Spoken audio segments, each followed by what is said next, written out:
अस्सलाम वालेकुम dear students. आज हम चैप्टर नंबर 14 का शॉर्ट क्वेश्चन नंबर जो है 6 को पढ़ेंगे, जिसमें बताया गया है कि जब एक चार्ज पार्टिकल, आपको पता है, किसी वेलोसिटी से मैग्नेटिक फील्ड में दाखिल होता है तो उसके ऊपर मैग्नेटिक फोर्स लगती है, जिसका फार्मूला ये लिखा हुआ।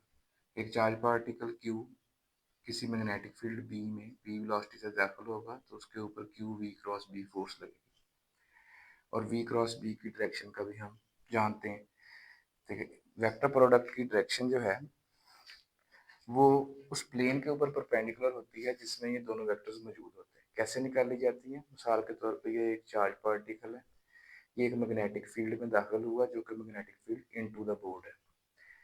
तो हमने वी की डायरेक्शन में उंगलियां रखी, बी की डायरेक्शन में घुमाई, ठीक है, तो ये अंगूठा जाहिर करेगा मैग्नेटिक फोर्स की डायरेक्शन को। अच्छा, यहाँ पे आप देखें कि वी की ये डायरेक्शन है और जो फोर्स लग रही है वो जाहिर सी बात है वी और बी वाले प्लेन के ऊपर परपेंडिकुलर है। इसका मतलब है कि वो वी के ऊपर भी क्या है, परपेंडिकुलर।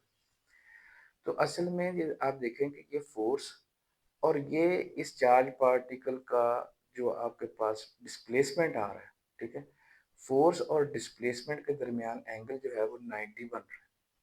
जब फोर्स और वेलोसिटी के दरमियान एंगल 90 है तो इसका यही मतलब है कि फोर्स और डिस्प्लेसमेंट के दरमियान का भी एंगल क्या है, 90।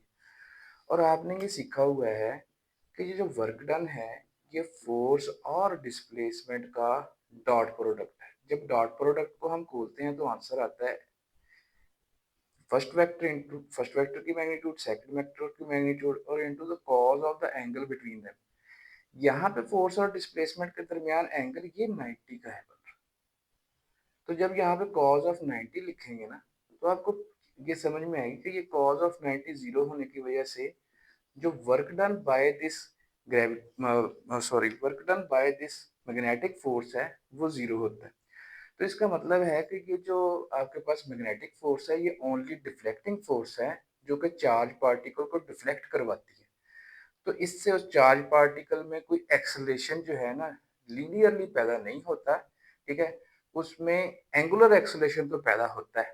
ठीक है, कि ये जो चार्ज पार्टिकल है यहाँ पे इस फील्ड में घूमना शुरू कर देगा, लेकिन आप ये देखेंगे कि फोर्स और डिस्प्लेसमेंट के दरमियान एंगल जो है वो 90 होने की वजह से work done by the magnetic field वो जीरो होगा। इसीलिए हम कहते हैं कि जो मैग्नेटिक फोर्स है that is the only deflecting force, जो कि चार्ज पार्टिकल को डिफ्लेक्ट करवाती है।